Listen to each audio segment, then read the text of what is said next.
La ferretería ahora es de ellos, papá. No hay nada que puedas hacer. Las palabras de mi propio hijo cayeron sobre mí como si alguien me hubiera vaciado un balde de agua helada en pleno invierno. Yo estaba parado ahí, en medio del almacén que construí con mis propias manos durante 42 años, rodeado de 3 hombres que yo no conocía, hombres con cadenas de oro gruesas colgando del cuello, con esa mirada fría que solo tienen los que se dedican a cobrar deudas ajenas, el olor a aceite de maquinaria, a madera recién cortada, a metal oxidado, todo eso que para mí siempre había sido el perfume del trabajo honrado, de repente se convirtió en el olor de mi propia tumba. Mis botas Caterpillar, las mismas que había usado durante 15 años, con la punta de acero ya pelada y la suela llena de polvo de cemento y viruta de madera, se sentían clavadas al piso de concreto como si pesaran 100 kilos cada una. Mauricio, mi hijo, el niño que yo había cargado en mis brazos cuando nació, el chamaco al que le enseñé a contar clavos de 3 pulgadas sentado en mi regazo, el hombre que llevo mi apellido y mi sangre, ese mismo estaba ahí, parado junto a esos desconocidos, mirándome como si yo fuera un estorbo, como si yo fuera el problema. Yo ya he visto muchas cosas en esta vida, he visto amigos morir jóvenes, he visto negocios quebrar, he visto familias destruirse por dinero, pero nunca, nunca en mis 76 años de vida, pensé que mi propia sangre me iba a entregar así, como quien entrega un paquete de mercancía danada. Miren ustedes, el corazón de un padre es cosa delicada. Uno cree que ya lo ha visto todo, que ya nada lo puede sorprender, pero la traición de un hijo, eso es algo que no tiene nombre, eso es algo que te parte el alma en pedazos tan pequeños que ni con todos los años que te quedan de vida los puedes volver a juntar. Uno de los hombres, el más grande, el que tenía una cicatriz que le cruzaba la ceja izquierda como si alguien le hubiera partido la cara con un cuchillo de carnicero, se acercó a mí. Podía oler su colonia barata mezclada con sudor y con algo más, algo que olía a peligro, a amenaza silenciosa. Don Roberto, dijo con esa voz ronca que solo tienen los que han fumado toda su vida, su hijo nos debe mucho dinero, mucho, y usted va a ayudarnos a cobrarlo. Yo mire a Mauricio, busque en sus ojos algo de mi hijo, algo del niño que corría por los pasillos de la ferretería gritando de alegría cuando le regalaba un martillo nuevo, pero no encontré nada, solo encontré un vacío frío, una mirada que esquivaba la mía, unos hombros caídos de quien ya se ha rendido hace mucho tiempo. Hijo, le dije, y mi voz sonó como el crujir de una rama seca. ¿Qué has hecho? Él no me contestó, solo se dio la vuelta y caminó hacia la puerta. El sonido de sus zapatos sobre el concreto, ese tac-tac-tac que se alejaba, fue lo último que escuché antes de que todo se volviera oscuro. Pero no se vayan, porque esta historia no termina ahí. Esta historia tiene 5 años más de dolor, de pérdida, de vivir en la calle como un perro abandonado, y también tiene un final que ni yo mismo esperaba. Yo ya les dije que soy un hombre viejo, 76 años pesan, especialmente cuando has cargado tantas penas como yo, pero déjeme contarles cómo llegué hasta ese momento en el almacén, déjeme contarles la historia de Mauricio, de mi ferretería, de todo lo que perdí y de lo poco que recupere. Mi hijo nació un 23 de marzo de 1976, fue un año especial ese, porque México estaba cambiando, el peso se había devaluado por primera vez en más de 20 años,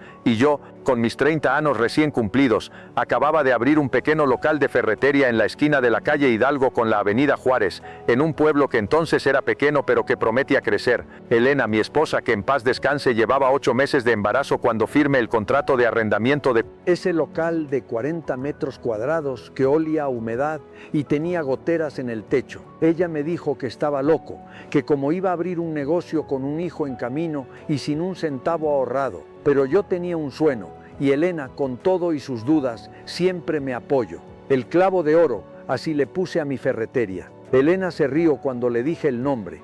¡Qué nombre tan pretencioso!, me dijo mientras acomodaba las primeras cajas de tornillos en las estanterías de madera que yo mismo había construido con tablas de pino que conseguí de una demolición. Pero ese nombre tenía significado.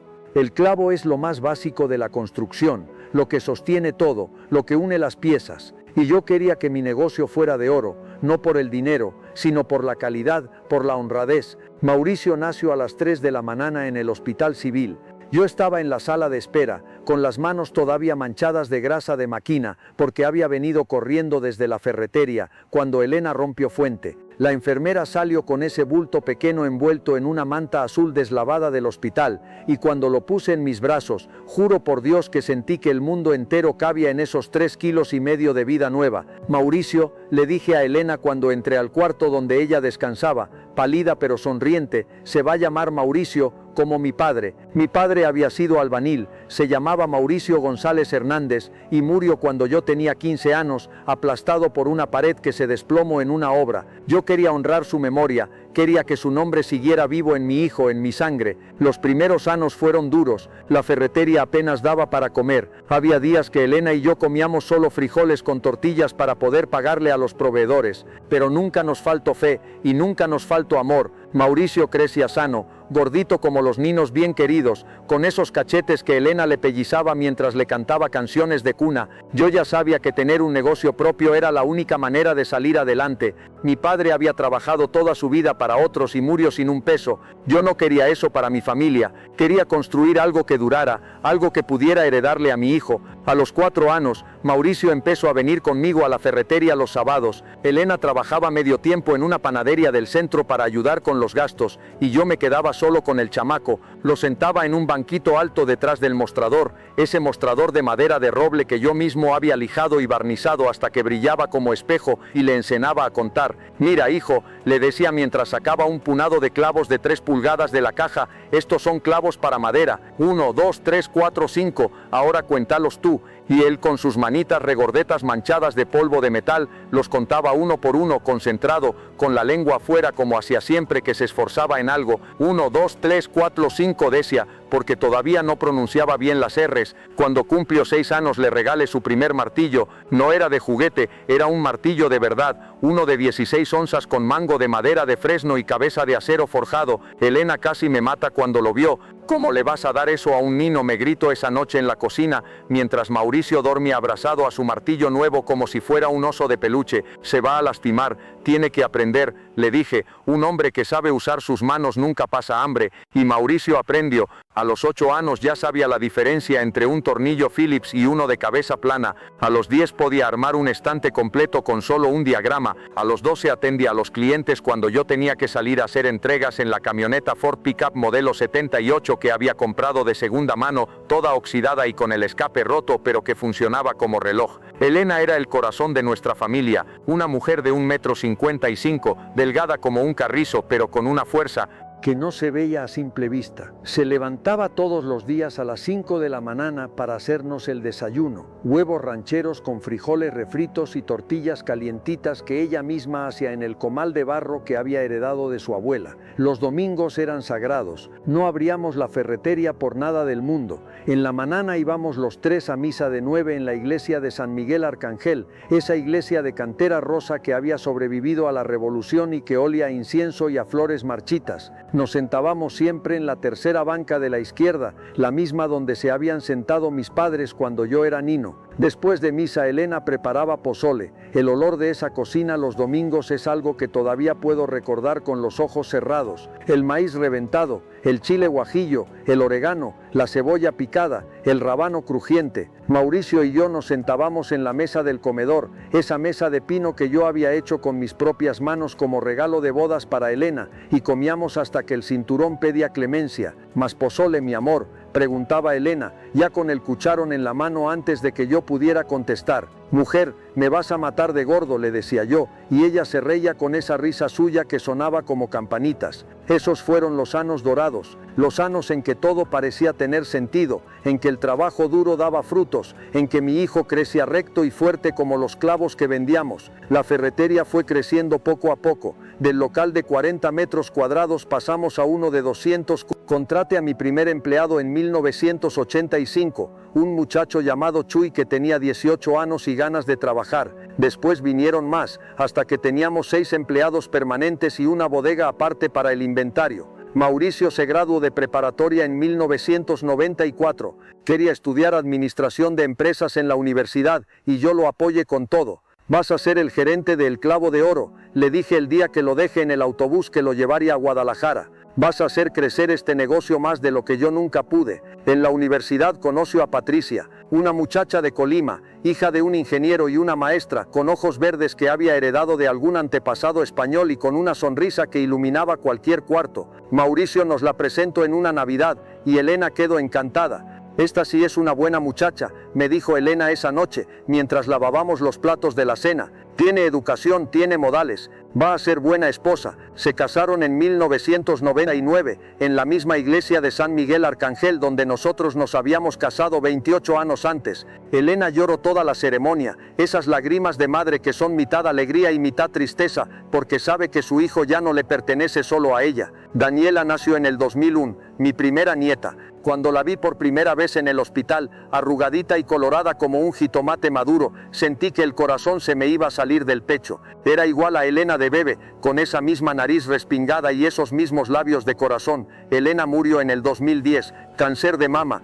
Se lo detectaron demasiado tarde, cuando ya se había regado a los huesos. Los últimos 6 meses fueron un infierno, verla consumirse día a día, verla perder ese brillo en los ojos que había sido mi guía durante 38 años de matrimonio. Cuídame a Mauricio, me dijo la noche antes de morir, con esa voz que ya era apenas un susurro. Prométeme que lo vas a cuidar. Yo le prometí con lágrimas en los ojos, apretando su mano huesuda que ya no tenía fuerza ni para devolverme el apretón. Lo que no sabía era que esa promesa se iba a convertir en la cruz más pesada de mi vida. Todo empezó a cambiar en el 2014. Yo ya había notado que Mauricio andaba raro, distraído, como si tuviera la cabeza en otro lado. Llegaba tarde a la ferretería, se le olvidaban los pedidos, trataba mal a los clientes. Patricia me había llamado varias veces para preguntarme si sabía algo, si Mauricio me había dicho algo.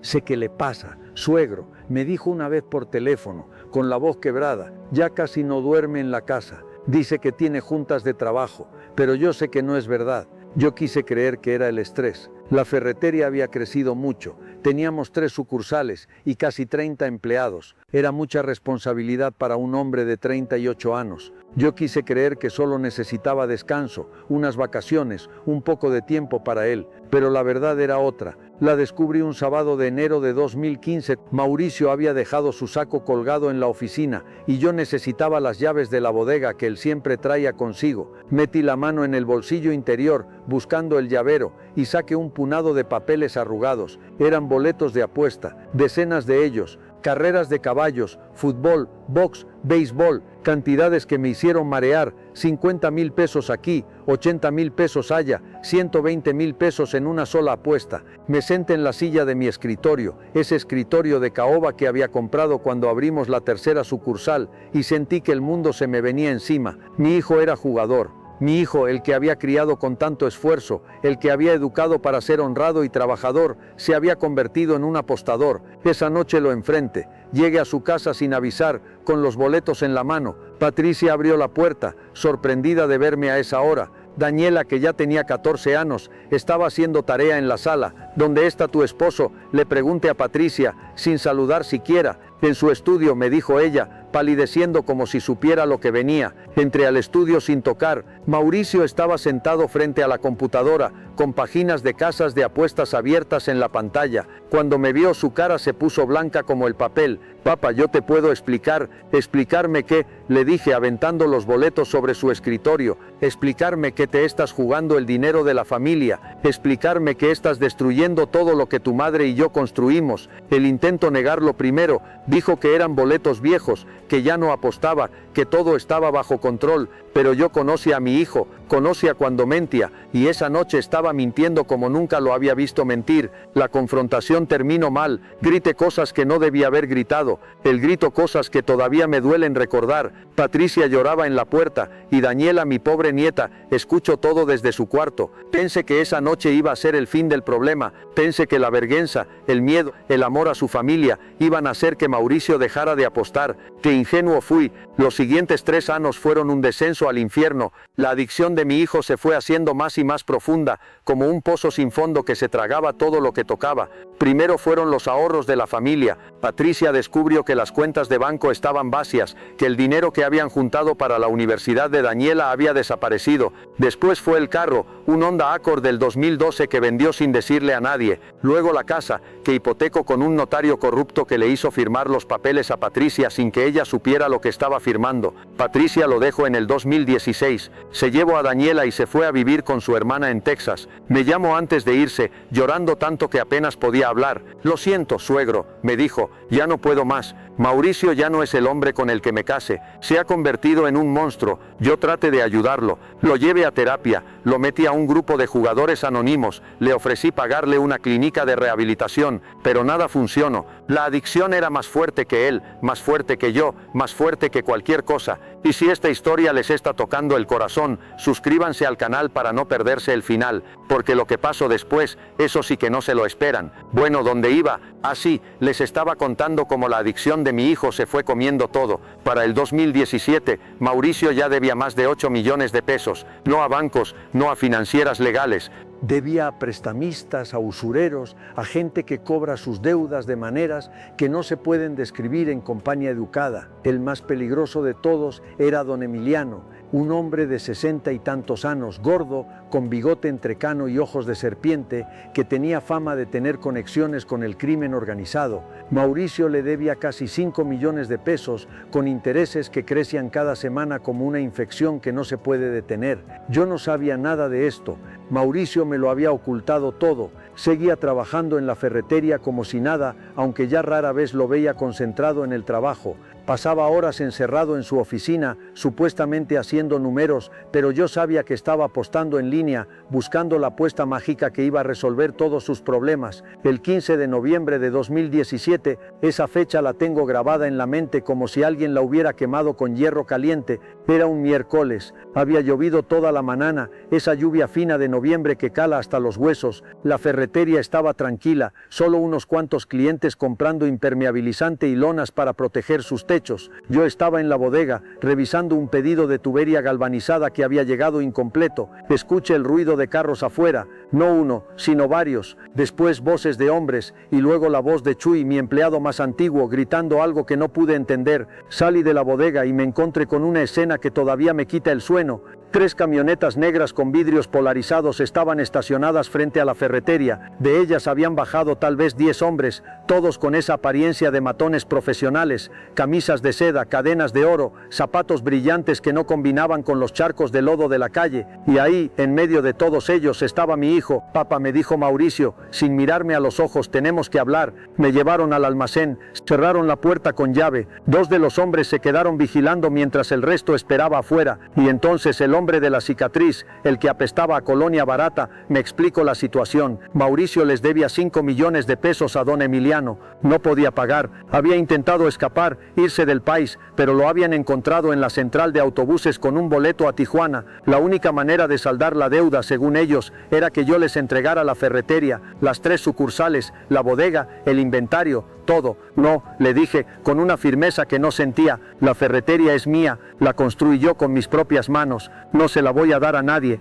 Fue entonces cuando Mauricio dijo las palabras que cambiaron todo. La ferretería ahora es de ellos, papá, no hay nada que puedas hacer. Él había firmado, mi propio hijo había firmado papeles falsificados transfiriendo la propiedad a una empresa fantasma controlada por don Emiliano. Un notario corrupto había validado los documentos usando firmas mías que Mauricio había falsificado. Hijo, le dije, y mi voz sonó como el crujir de una rama seca. ¿Qué has hecho? Él no me contestó, solo se dio la vuelta y caminó hacia la puerta. El sonido de sus zapatos sobre el concreto, ese tac tac tac que se alejaba, fue como un cuchillo que me atravesaba el pecho con cada paso. Me retuvieron 3 días en ese almacén. 3 días sin ver la luz del sol, comiendo solo lo que ellos me traían, tortas frías de jamón y refrescos calientes. Me hicieron firmar más papeles, poderes notariales, sesiones de derechos, documentos que yo no entendía pero que firme porque el hombre de la cicatriz me dijo que si no firmaba, Mauricio aparecería muerto en una zanja. ¿Es su hijo o su negocio, don Roberto?, me dijo, mirándome con esos ojos fríos como piedras. Usted decide, firme todo. Lo firme pensando en Elena, en la promesa que le había hecho de cuidar a Mauricio. Lo firme porque a pesar de todo, seguía siendo mi hijo, mi sangre. el nino que contaba clavos sentado en mis piernas. Cuando me soltaron no tenía nada, la ferretería, las cuentas de banco, la casa donde había vivido por 40 años, todo estaba a nombre de esa empresa fantasma. Yo tenía 71 años, 200 pesos en la cartera y la ropa que traía puesta. Fui a buscar a Mauricio a su departamento. Una vecina me dijo que se había ido hace 2 días, que había visto cómo metía maletas en un carro y se marchaba sin despedirse de nadie. Nunca supe a dónde fue. Se esfumó como si la tierra se lo hubiera tragado. Los primeros meses viví con Chuy, mi antiguo empleado. Él y su esposa me dieron un cuarto en su casa, me alimentaron, me trataron con una bondad que yo no merecía. Pero ellos tenían sus propios problemas, sus propias bocas que alimentar, y yo no quería ser una carga. En marzo de 2018 me fui. Me despedí de Chuy con un abrazo y le dije que iba a buscar trabajo en otra ciudad, que iba a empezar de nuevo. Mentira, a los 71 años, sin papeles, sin referencias, sin nada, nadie te da trabajo, nadie. Terminé en la calle. Al principio dormía en el atrio de la iglesia de San Miguel Arcángel, la misma iglesia donde me había casado, donde había bautizado a mi hijo, donde había enterrado a mi esposa. Los celadores me corrieron después de una semana. Después probé en la estación de autobuses, en los parques debajo de los puentes. Aprendí a buscar comida en los basureros de los restaurantes, a distinguir cuáles tiraban la comida todavía buena y cuáles la rociaban con cloro para que nadie la pudiera comer. Aprendí a dormir con un ojo abierto, a cuidar mis pocas pertenencias como si fueran oro, a hacerme invisible para evitar problemas. Yo ya he visto muchas cosas en esta vida,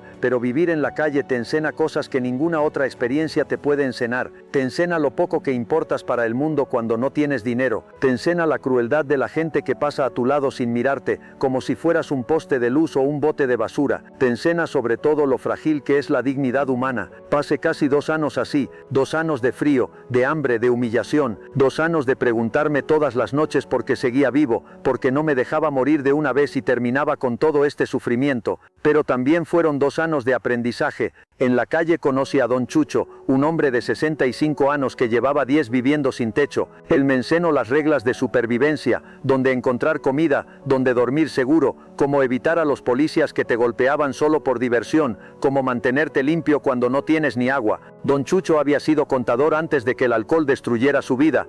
Tenía una inteligencia aguda que el vino no había logrado borrar del todo y una filosofía de vida que me ayudó a no perder la razón. Mira, Roberto, me dijo una noche mientras compartíamos una banca en el Parque San Juan, envolviéndonos en periódicos viejos para protegernos del frío: la calle no es el fin del mundo, es solo otro mundo, con sus propias reglas. Si las aprendes, sobrevives; si no las aprendes, te mueres. Así de simple. El Parque San Juan se convirtió en mi hogar durante esos 2 años. Tenía bancas de hierro pintadas de verde que ya estaban peladas por el sol y la lluvia, árboles de fresno que daban sombra en el verano y que soltaban sus hojas amarillas en el otoño, cubriendo todo como una alfombra crujiente, una fuente que ya no funcionaba pero que servía para lavarse la cara cuando nadie estaba mirando. Había días buenos y días malos. Los días buenos eran cuando alguien me daba unas monedas sin insultarme, cuando encontraba comida decente en los basureros, cuando el clima era templado y podía dormir sin tiritar. Los días malos eran cuando me robaban lo poco que tenía, cuando los policías me corrían a patadas,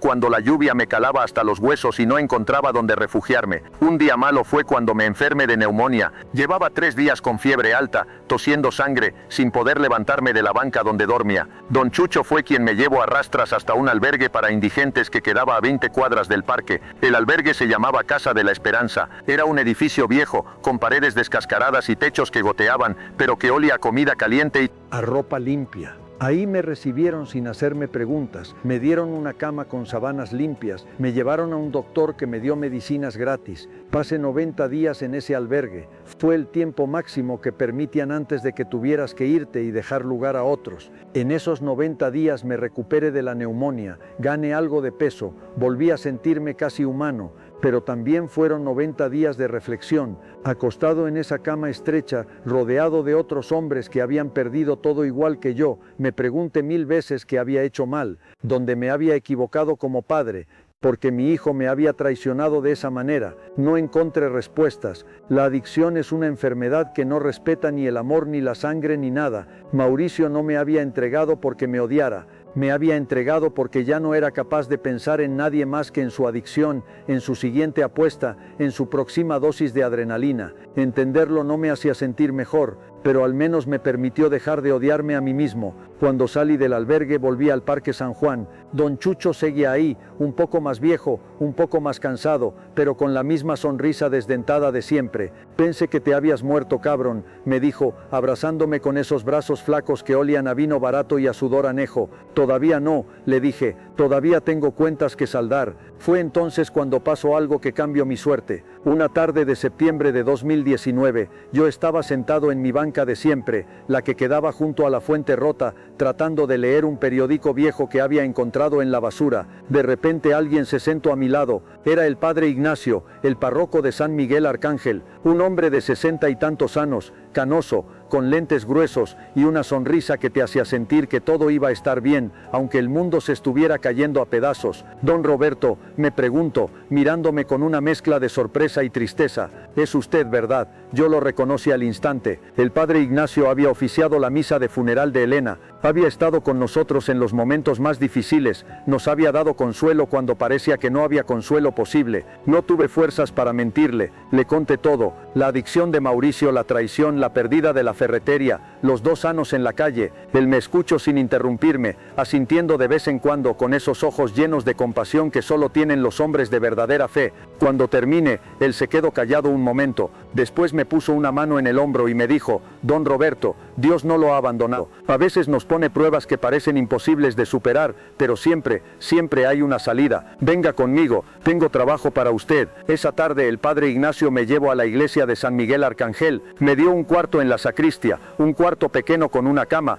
un ropero y un lavabo, pero que a mí me pareció un palacio después de 2 años durmiendo en bancas. Mi trabajo era sencillo, cuidar la iglesia, barrer el atrio, mantener las veladoras encendidas, ayudar en las misas. No pagaba mucho, solo lo suficiente para comer y para comprar algo de ropa nueva, pero era trabajo honrado, trabajo digno, y eso era más de lo que había tenido en años. Viví en esa sacristia por casi 3 años. Fueron años de paz, de sanación, de lento regreso a la vida. El padre Ignacio se convirtió en mi confesor, mi consejero, mi amigo. Con él hablé de cosas que nunca había hablado con nadie, de mi culpa como padre, de mi rencor hacia Mauricio, de mi deseo de venganza que a veces me consumía por las noches. El perdón no es para el otro, don Roberto me dijo una vez, durante una de nuestras conversaciones nocturnas en el jardín de la iglesia. El perdón es para usted. Mientras siga cargando ese rencor, Mauricio seguirá controlando su vida, aunque él ni siquiera esté aquí. Suéltelo, déjelo ir. Es la única manera de ser libre. Yo escuchaba sus palabras, pero no estaba listo para aceptarlas. Todavía no. Durante esos años, recibí varias cartas de Patricia. Me llegaban a la iglesia, con el remitente de una dirección en Houston, Texas. En ellas me contaba de su nueva vida, de cómo estaba reconstruyendo todo desde cero, de cómo Daniela había crecido y se había convertido en una muchacha estudiosa y trabajadora. También me contaba de Mauricio. Patricia seguía en contacto con gente que lo conocía. Me dijo que mi hijo había huido a Estados Unidos poco después de la traición, que estaba viviendo en Houston también, pero en la parte pobre de la ciudad trabajando en lo que podía, todavía apostando cuando conseguía algo de dinero. Está destruido, suegro, me escribió Patricia en una carta de 2020. Ya no es ni la sombra de lo que era, la culpa lo está comiendo vivo. Varias veces ha intentado contactar a Daniela, pero ella no quiere saber nada de él. Dice que para ella su padre murió el día que lo abandonó todo por el juego. Leer esas cartas me provocaba sentimientos encontrados. Por un lado, una parte oscura de mí se alegraba de su sufrimiento, de que estuviera pagando por lo que me había hecho.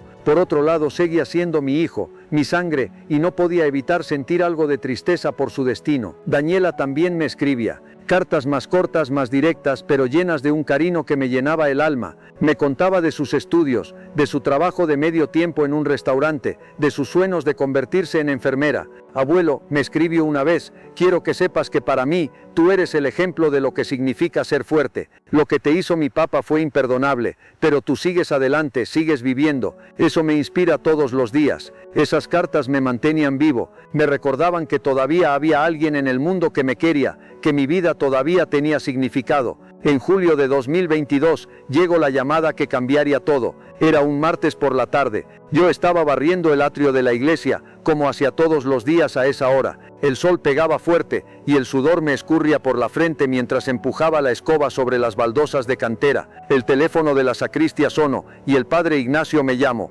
Don Roberto, es para usted. Es su nieta. Tome el teléfono con manos temblorosas. Hacía meses que no hablaba con Daniela directamente, solo nos comunicábamos por cartas. Abuelo, dijo Daniela, y su voz sonaba rara, quebrada, como si estuviera conteniendo las lágrimas. Tengo que decirte algo. Mi corazón se aceleró. 1000 pensamientos pasaron por mi mente en un segundo. Algo le había pasado a Patricia, algo le había pasado a la propia Daniela, alguien había muerto. ¿Qué pasa, mija?, le pregunté, tratando de mantener la calma. Es mi papá, dijo ella. Tiene cáncer de páncreas. Los doctores dicen que le quedan 2 meses, tal vez menos. Me quedé mudo. El teléfono se sentía pesado en mi mano, como si de repente pesara 100 kilos. Abuelo, preguntó Daniela, ¿sigues ahí? Sí, mija, logré decir, sigo aquí. Él quiere verte, continuó ella. Me pidió que te llamara. Dice que necesita hablar contigo antes de...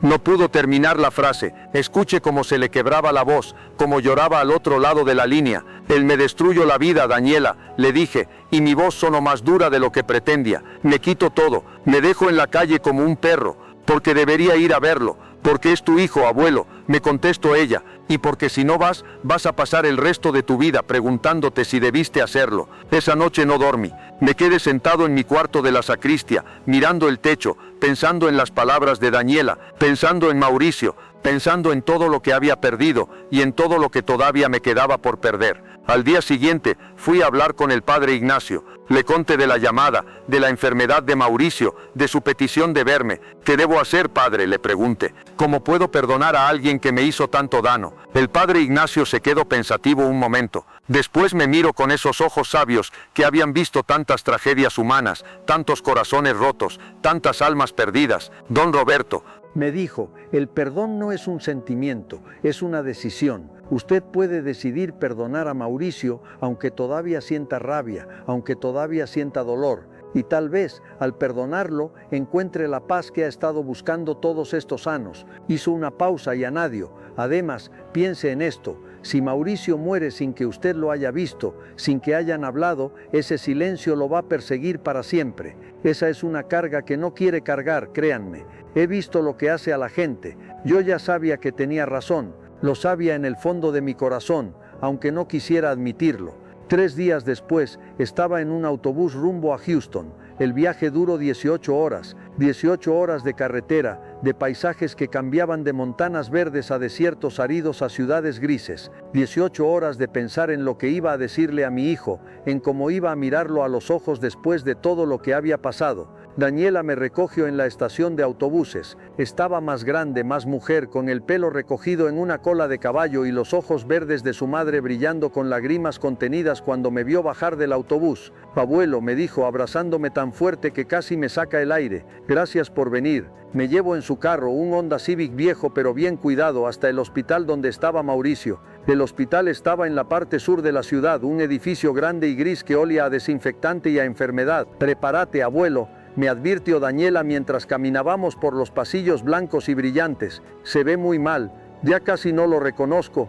Nada me hubiera podido preparar para lo que vi cuando entré a ese cuarto. Mauricio estaba acostado en una cama de hospital, conectado a máquinas que pitaban y tubos que entraban y salían de su cuerpo. Pero ese no era Mauricio, no el Mauricio que yo conocía. Este era un esqueleto cubierto de piel amarillenta, con los ojos hundidos, las mejillas chupadas, el pelo ralo y gris. Parecía tener 90 años, no 46. Cuando me vio entrar, sus ojos se abrieron un poco más. Trató de sonreír, pero le salió una mueca que parecía más dolor que alegría. Papá, dijo, con una voz que era apenas un susurro ronco. Viniste, me acerqué a la cama. Cada paso que daba sentía que pesaba más que el anterior. Toda la rabia que había acumulado durante 5 años se mezcló con algo más, algo que no esperaba sentir, lástima. Mi hijo, el niño que había contado clavos en mis piernas, estaba muriendo frente a mis ojos. Vine, le dije, sentándome en la silla junto a su cama. Nos quedamos en silencio un momento.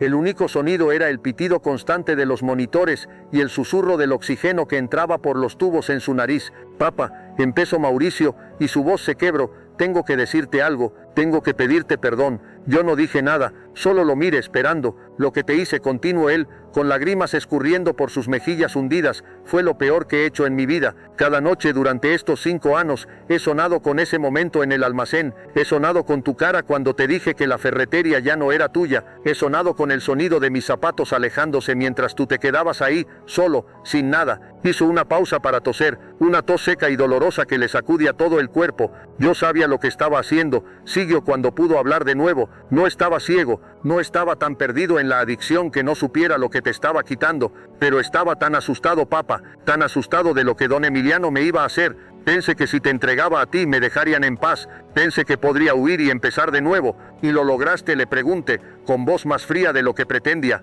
¿Empezaste de nuevo? Él negó con la cabeza. No, cada día desde entonces ha sido un infierno. Perdí todo igual que tú.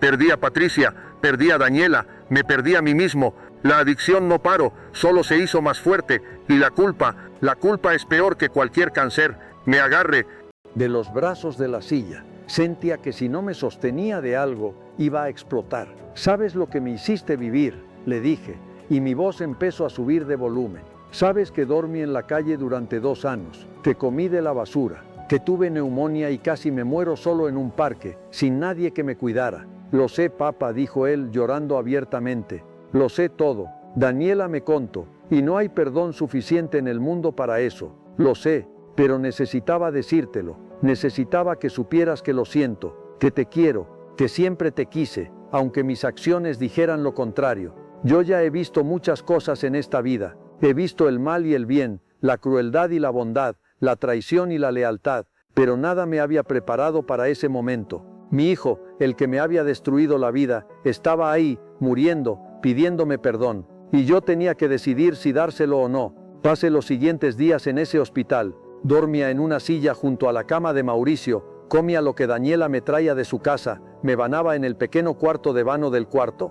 Hablamos mucho durante esos días. Me contó de su vida en Houston, de los trabajos que había tenido, de las veces que había intentado dejar de apostar y había fracasado. Me contó de las noches que había pasado pensando en mí, preguntándose si todavía estaba vivo, si me odiaba, si alguna vez podría verme de nuevo. Yo le conté de mi vida también, de los años en la calle, del albergue, del padre Ignacio y la iglesia. Le conté de las cartas de Daniela que me habían mantenido vivo, de las noches que había pasado pensando en él, preguntándome dónde estaba, qué estaba haciendo, si alguna vez sentiría remordimiento. Fueron conversaciones difíciles. Hubo momentos de rabia, de lágrimas, de silencios largos que desean más que las palabras. Pero también hubo momentos de conexión, de recuerdos compartidos, de risas tristes al acordarnos de los tiempos buenos. Una noche, cuando Daniela se había ido a descansar y estábamos solos, Mauricio me pidió algo. Papá, me dijo, necesito que me prometas algo. Que hijo, cuida a Daniela, ella es lo único bueno que hice en mi vida. No dejes que cometa mis errores.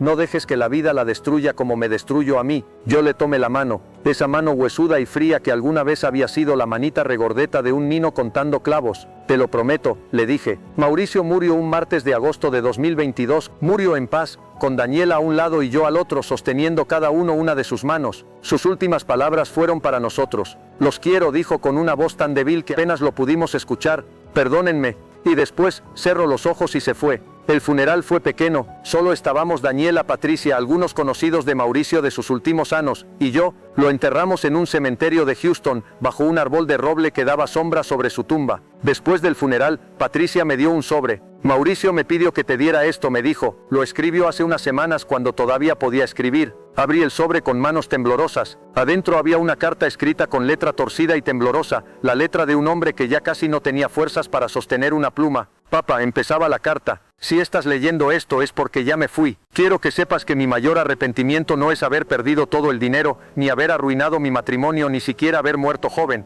Mi mayor arrepentimiento es haberte traicionado a ti. Tú que me enseñaste todo, tú que trabajaste toda tu vida para darme un futuro, tú que merecías un hijo mejor que yo. No te pido que me perdones, no me lo merezco, pero sí te pido que no dejes que mi error defina el resto de tu vida. Vive, papá, ríe, disfruta a tu nieta, sé feliz, hazlo por ti, no por mí, y si alguna vez piensas en mí, piensa en el nino que contaba clavos en tus piernas. Ese era yo, ese fui yo antes de que la vida me torciera. Te quiero, papá, siempre. Te quise, tu hijo Mauricio. Lloré al leer esa carta. Lloré como no había llorado desde que Elena murió. Lloré por mi hijo, por el nino que fue, por el hombre que pudo haber sido, por todo lo que perdimos los dos. pero también sentí algo más, algo que no había sentido en mucho tiempo. Paz. Regresé a México 2 semanas después del funeral. El padre Ignacio me estaba esperando en la estación de autobuses. ¿Cómo estuvo don Roberto?, me preguntó mientras caminábamos hacia su carro. Difícil, le dije, pero necesario. Hoy tengo 76 años. Sigo viviendo en la sacristía de la iglesia de San Miguel Arcángel. Sigo barriendo el atrio. Sigo ayudando en las misas. Es una vida simple, pero es una vida buena. Daniela me visita 2 veces al año. Viene desde Houston con su mamá y pasamos unos días juntos, recordando, conversando, sanando poco a poco las heridas que todavía duelen. Se graduó de enfermería el año pasado y ahora trabaja en un hospital ayudando a otros. Dice que quiere dedicar su vida a cuidar enfermos, a hacer el bien que su padre no pudo hacer. Yo ya no siento rencor hacia Mauricio. El rencor se fue con él, se enterró con él en esa tumba de Houston. Lo que queda es algo más complicado, una mezcla de amor y tristeza, de perdón y memoria, de paz y melancolía. El padre Ignacio tenía razón. El perdón no es un sentimiento, es una decisión, y yo decidí perdonar a mi hijo, no porque se lo mereciera, sino porque yo lo necesitaba. Necesitaba soltar esa carga para poder seguir viviendo. A veces, cuando estoy solo en mi cuarto de la sacristía, saco la carta que Mauricio me dejó y la leo de nuevo. Leo esas palabras torcidas y temblorosas, y pienso en el nino que contaba clavos en mis piernas. Pienso en los domingos de pozole, en las misas en San Miguel Arcángel, en los martillos que le regalaba cada cumpleaños. La vida no salió como yo esperaba. Perdí mi ferretería, perdí mis ahorros, perdí años de mi vida, pero al final encontré algo más valioso. Encontré la paz, encontré el perdón, encontré la fuerza para seguir adelante. Yo ya les dije que esta historia tiene un final que nadie esperaba, y aquí está. El final no es de tragedia, aunque haya tragedia. El final no es de rencor, aunque haya razones para el rencor. El final es de paz, de aceptación, de amor que sobrevive incluso a la peor traición, porque eso es lo que hace un padre. Ama a sus hijos a pesar de todo, los ama aunque lo destruyan, los ama aunque mueran sin haber reparado todo el daño, los ama porque son su sangre, su legado, su extensión en este mundo, y ese amor al final es lo único que queda. Don Chucho murió el invierno pasado. Lo encontraron una mañana en su banca del Parque San Juan, congelado con una sonrisa en la cara. Fui a su funeral, el único que fue además del párroco que ofició la misa. Lo enterraron en una fosa común, sin lápida, sin nadie que lo llorara. Pero yo lo recuerdo. Recuerdo sus enseñanzas, su filosofía de la calle, su sonrisa desdentada. Él me ayudó a sobrevivir cuando yo ya había perdido las ganas de vivir, y por eso cada vez que paso por el Parque San Juan, me siento un rato en esa banca verde junto a la fuente rota, y le hablo como si todavía estuviera ahí. Gracias, Chucho, le digo. Gracias por todo.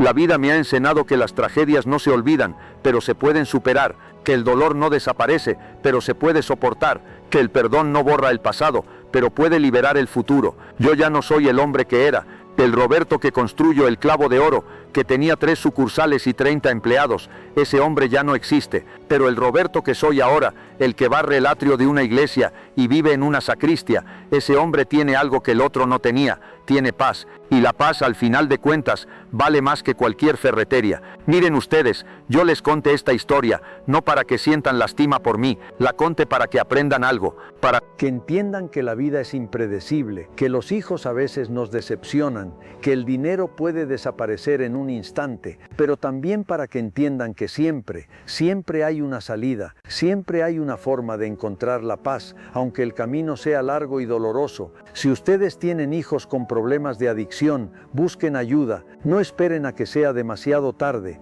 La adicción es una enfermedad y como toda enfermedad se puede tratar. No dejen que el orgullo o la vergüenza les impida actuar. Yo conocí a muchos hombres en la calle que perdieron todo por adicciones. El juego, el alcohol, las drogas, todas son el mismo demonio con diferente máscara. Don Chucho me lo decía siempre, la adicción no distingue entre ricos y pobres, entre educados y analfabetas, le puede pasar a cualquiera. Lo importante es buscar ayuda antes de que sea demasiado tarde. A veces me pregunto si yo pude haber hecho algo diferente, si hubiera confrontado a Mauricio antes, cuando vi los primeros signos, si lo hubiera obligado a ir a tratamiento, si hubiera sido más estricto o tal vez menos estricto, si lo hubiera abrazado más o hablado más con él, pero esas preguntas no tienen respuestas. La vida no viene con manual de instrucciones. Uno hace lo mejor que puede con lo que sabe en ese momento, y después, cuando las cosas salen mal, es fácil mirar hacia atrás y pensar que debiste haber hecho algo diferente. El padre Ignacio me enseñó que la culpa es un veneno que nos destruye lentamente,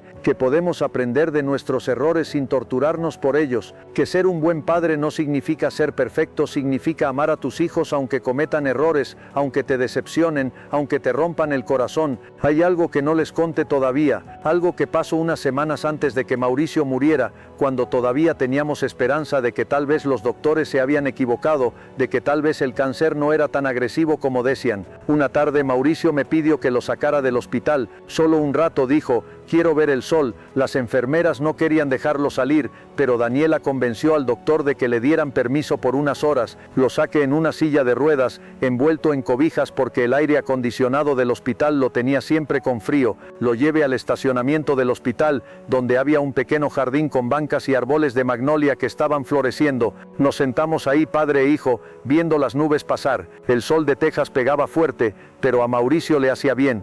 Por primera vez en semanas vi un poco de color en sus mejillas. Papá, me dijo después de un largo silencio, ¿te acuerdas cuando me enseñaste a usar el torno? Yo asentí. Claro que me acordaba. Mauricio tenía 16 años, acababa de entrar a la preparatoria y yo había comprado un torno usado para poder hacer cortes de tubería en la ferretería. Pasé una semana entera enseñándole a usarlo, explicándole cada parte de la máquina, haciéndole practicar con pedazos de madera antes de dejarlo tocar el metal. Me acuerdo que estaba tan nervioso, continuó Mauricio. Tenía miedo de equivocarme, de arruinar alguna pieza, de decepcionarte. Yo lo miré. Por un momento, el hombre moribundo en la silla de ruedas desapareció, y vi al muchacho de 16 años con los ojos grandes y las manos temblorosas. Nunca me podrías haber decepcionado con eso, le dije. Los errores son parte de aprender. Mauricio sonrió con tristeza. Pero te decepcioné de otras maneras, ¿verdad?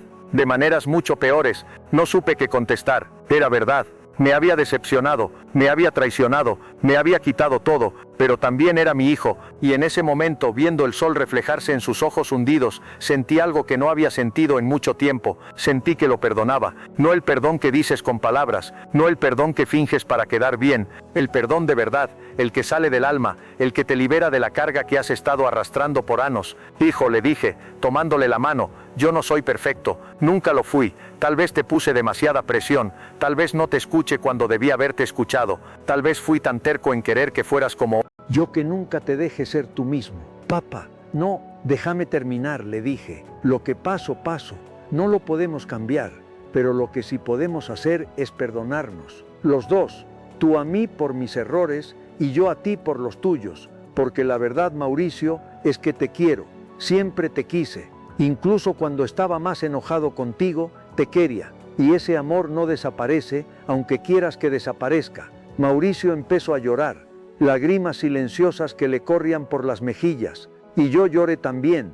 Lloramos juntos, ahí en ese jardín del hospital, mientras las magnolias nos miraban en silencio. Ese día fue el día en que realmente nos reconciliamos, no con palabras bonitas ni con promesas vacías, sino con la verdad dura, dolorosa, pero necesaria. Mauricio murió 2 semanas después, pero murió sabiendo que su padre lo había perdonado, y yo vivo sabiendo que mi hijo murió en paz, y si ya es demasiado tarde, si ya pasó lo peor, sepan que el perdón es posible, no fácil, pero posible. El corazón humano tiene una capacidad infinita de sanar, si le damos la oportunidad. Hay noches que todavía sueño con Mauricio, a veces es el niño de 6 años con su martillo nuevo, a veces es el hombre de 46 años en su cama de hospital, a veces es algo intermedio, una mezcla de todos los Mauricios que conocí a lo largo de mi vida. En esos sueños a veces hablamos, a veces solo nos miramos, a veces caminamos juntos por los pasillos de la ferretería, como hacíamos cuando él era chico,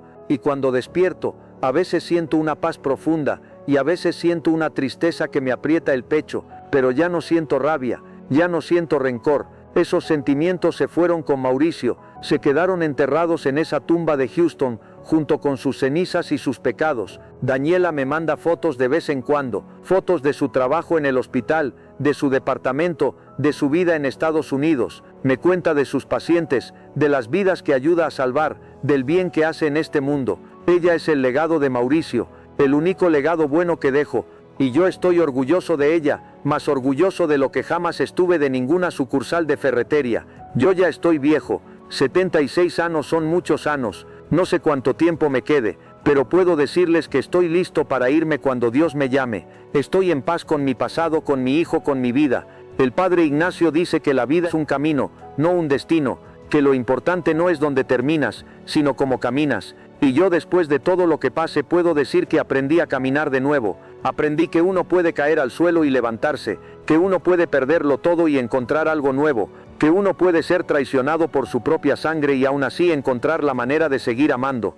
Elena me espera al otro lado, Mauricio también, y cuando llegue el momento de reunirme con ellos, lo haré sin rencor, sin culpas, sin cargas que me detengan. Lo haré con el corazón limpio y el alma en paz. Esa es mi historia. La historia de un hombre que lo perdió todo y encontró la paz. La historia de un padre que fue traicionado por su hijo y decidió perdonar. La historia de un viejo que aprende que el amor es más fuerte que el dolor, que la familia es más importante que el dinero, y que la paz del corazón vale más que todos los tesoros del mundo. Gracias por escucharme. Cuídense mucho, cuiden a sus familias, abracen a sus hijos aunque los decepcionen, perdonen aunque duela, y recuerden, la vida siempre da otra oportunidad, solo hay que tener la fuerza de tomarla. Yo ya me voy, el padre Ignacio me espera para la misa de la tarde, y después me sentaré en el jardín de la iglesia, como hago todas las noches, a ver las estrellas y a pensar en todos los que ya no están. Que Dios los bendiga a todos, y que les dé la fuerza para enfrentar lo que la vida les ponga enfrente. Hasta la próxima, si Dios quiere.